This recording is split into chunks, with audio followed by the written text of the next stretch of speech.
Peraturan Perusahaan SAP Group. Hari dan waktu kerja.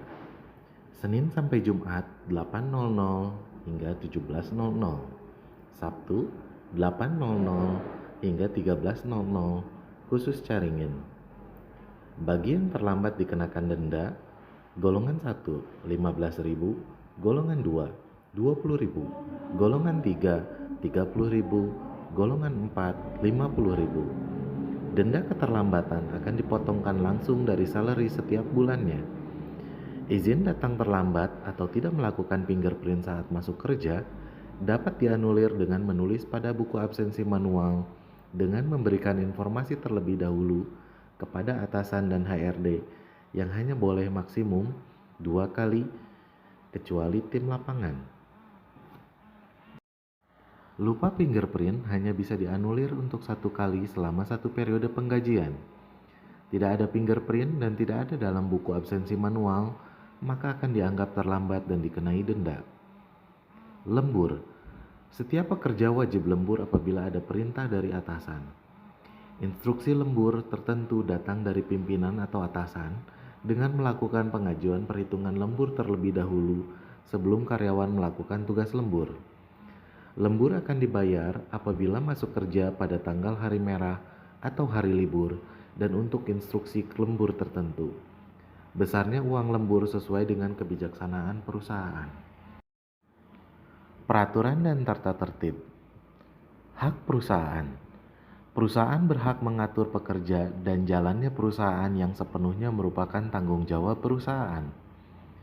Memberi sanksi kepada pekerja yang melanggar tata tertib dan disiplin kerja.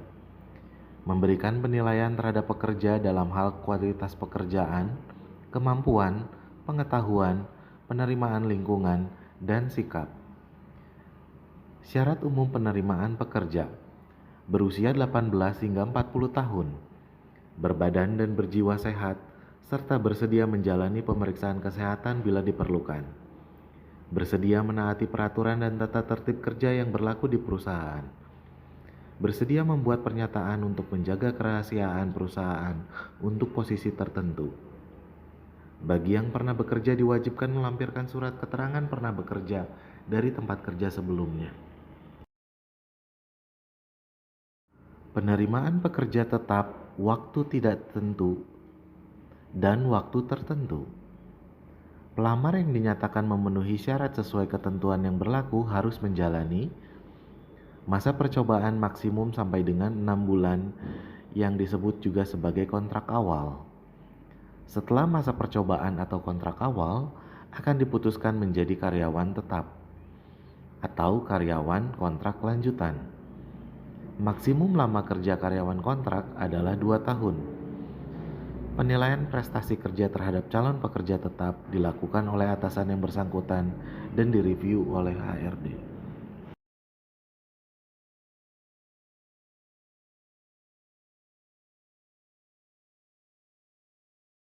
Kewajiban bekerja. Menjaga serta memelihara lingkungan kerja dan semua barang atau aset milik perusahaan. Memelihara atau menjaga informasi rahasia milik perusahaan terhadap siapapun mengenai segala hal yang diketahuinya dalam bentuk apapun, percakapan, tulisan, dokumen, dan lain sebagainya selama bekerja di perusahaan. Mengutamakan kepentingan perusahaan di atas kepentingan pribadi dan golongan, serta melaksanakan dan mematuhi segala ketentuan dan peraturan yang ditentukan oleh perusahaan sepanjang tidak bertentangan dengan ketentuan peraturan perundang-undangan. Membaca dan mematuhi setiap peraturan, pemberitahuan, atau pengumuman yang diedarkan perusahaan melalui media yang disediakan, meliputi papan pengumuman, media elektronik, dan media lainnya. Menjunjung tinggi dan menerapkan nilai-nilai budaya yang telah ditetapkan oleh perusahaan. Melaporkan setiap adanya dugaan pelanggaran terhadap ketentuan perusahaan yang dapat mengganggu ketenangan dan ketenangan usaha sesuai ketentuan perusahaan. Ketentuan umum mutasi. Perusahaan berwenang sepenuhnya untuk memutasikan karyawan dalam rangka kesempatan pengembangan karir atau pengalaman kerja, Kebutuhan organisasi perusahaan akibat adanya struktur, berkurangnya atau bertambahnya pekerjaan pada divisi tertentu, hukuman tindakan pendisiplinan karyawan. Bagi karyawan yang dimutasi, wajib serah terima tugas dalam waktu 14 hari kerja. Apabila karyawan yang dimutasi tetapi tidak mau serah terima tugas atau menolak mutasi kerja, maka akan dikenakan sanksi. Promosi. Karyawan dipromosikan jabatannya ke level yang lebih tinggi. Kenaikan jabatan akan dievaluasi dari kinerja karyawan tersebut dan dinilai oleh atasan yang bersangkutan. Masa percobaan adalah 3 bulan dan gaji akan disesuaikan dengan jabatannya sesuai dengan peraturan perusahaan. Untuk karyawan yang dalam masa percobaan dan dinyatakan lulus, maka sisa cuti akan diperhitungkan di tahun yang sama dengan perhitungan proporsional, yaitu sisa jumlah bulan dibagi 12 lalu dikali jumlah cuti dalam 1 tahun yang sudah dikurangi cuti bersama, atau lihat aturan umum. Apabila cuti habis dan ada urusan yang tidak bisa masuk kerja, maka harus meminta izin kepada pimpinan atau atasan agar tidak termasuk dalam golongan alfa dan tetap terkena penalti yang harus dibayarkan. Golongan 2 75.000, golongan 3 100.000, golongan 4 150.000 yang akan dipotongkan dari salary bulanan. Total cuti dalam 1 tahun adalah 12 hari, termasuk cuti bersama di Hari Raya Idul Fitri. Sisa cuti dalam 1 tahun tidak dapat dikompensasikan dalam bentuk apapun. Jatah cuti tidak bisa diambil bersamaan di divisi yang sama. Cuti akan disetujui oleh pimpinan dengan mengajukan form cuti lewat HRD. Cuti tidak bisa diberikan secara mendadak kecuali sakit tanpa surat dokter. Izin dapat diajukan di awal ke HRD dengan ketentuan di bawah 2 jam tidak memotong cuti, lebih dari 2 jam dan kurang dari 3 jam masuk cuti setengah hari, lebih dari 3 jam memotong jatah cuti. Izin hanya boleh diajukan maksimal 2 kali dalam sebulan. Apabila lebih dari 2 kali, dianggap terlambat.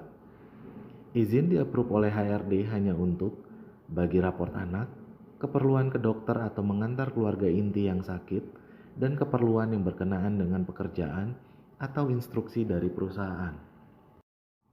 Cuti bersalin atau gugur kandungan. Bagi karyawan wanita yang telah bekerja di bawah 1 tahun, masuk kategori cuti di luar tanggungan atau unpaid leave. Dan yang telah lewat masa kerja 1 tahun, masuk kategori paid leave. Lama masa cuti sebagai berikut. Cuti bersalin selama 3 bulan.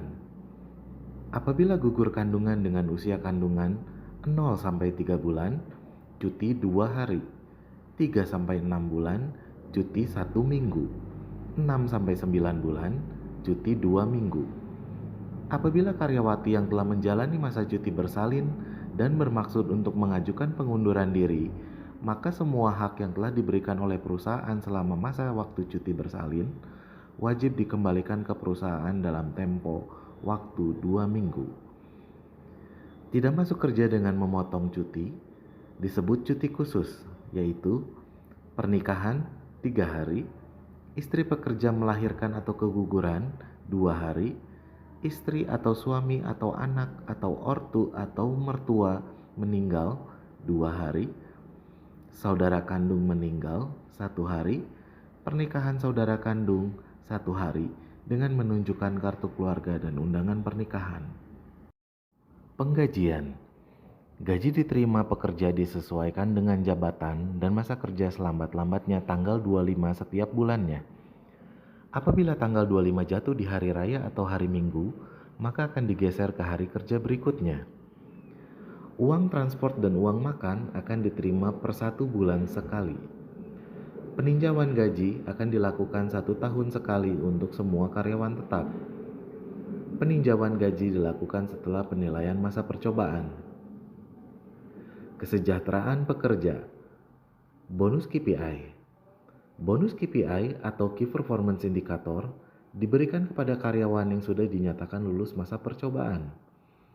Penilaian KPI dilakukan oleh atasan terhadap karyawan sebulan sekali Poin KPI minimum adalah 60% untuk bisa dicairkan.